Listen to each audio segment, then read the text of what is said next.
We are going to talk to you today on two different topics.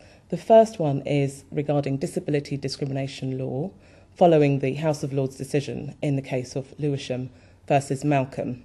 The second will be... It's about the statutory dismissal and disciplinary procedures and grievance procedures and recent changes that are proposed following the proposed repeal of the legislation in April 2009. Okay, now on the case of Malcolm, this was a decision that the House of Lords handed down the end of last month. This has really far-reaching implications for discrimination practitioners in all fields, including employment law, both for claimant and respondent alike. This was a case where the House of Lords have held that a schizophrenic who had sublet his council flat during a period when he was not taking his medication was not subjected to disability-related discrimination when the local authority ended his tenancy and began possession proceedings. Significantly, the House of Lords, in making this finding, have actually overturned the established case law which was in Clark and Novacold in respect of the appropriate comparator in disability cases. This decision has been widely regarded as overturning such established and long-held principles and causing a lot of uncertainty and confusion in the field. Now, as I've alluded to already, the facts of this particular case involved a schizophrenic who, for a relatively short period of time, did not take his medication. And during that time, he decided to sublet his council flat, which was, of course, contrary to the conditions of the tenancy. The council then issued a notice to quit and began possession proceedings. Mr. Malcolm fought this and argued that the schizophrenia, his medical condition, without medication, had actually had a negative effect on his mental ability and his affairs to carry out his affairs, and led him to make that bad decision, which was subletting his tenancy.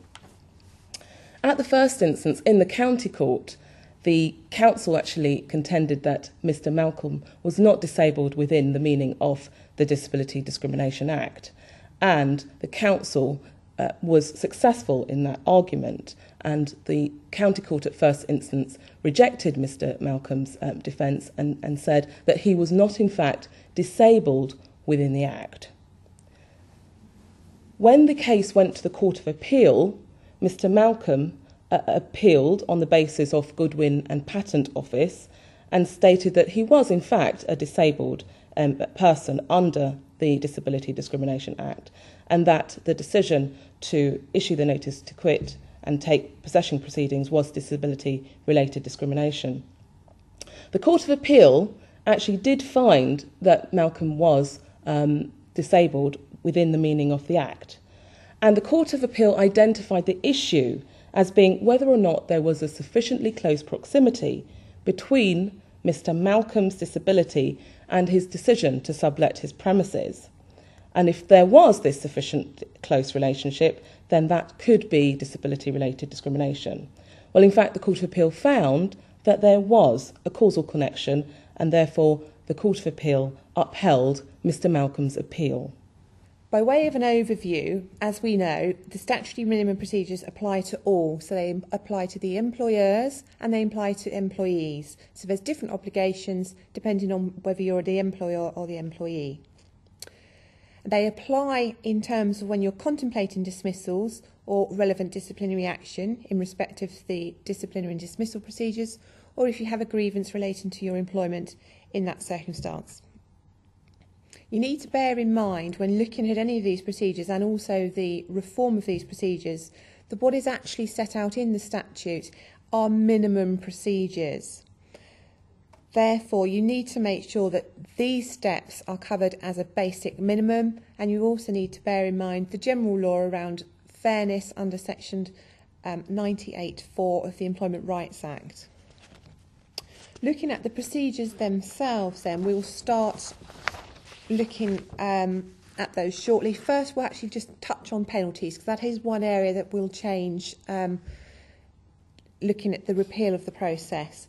Penalties at the moment, as you're probably all aware, range between an uplift of 10% up to 50% where the employer has failed to comply with all or part of the procedures.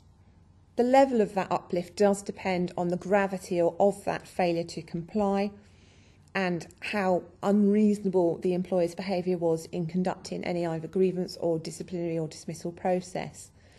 It also applies a potential downlift where a failure to comply with procedures relates to the behaviour of an employee. So it works both ways at the moment. At the moment as well, which is quite draconian, is if you do fail to follow these procedures, be it by the employer, there can be an automatic unfair dismissal of the employee.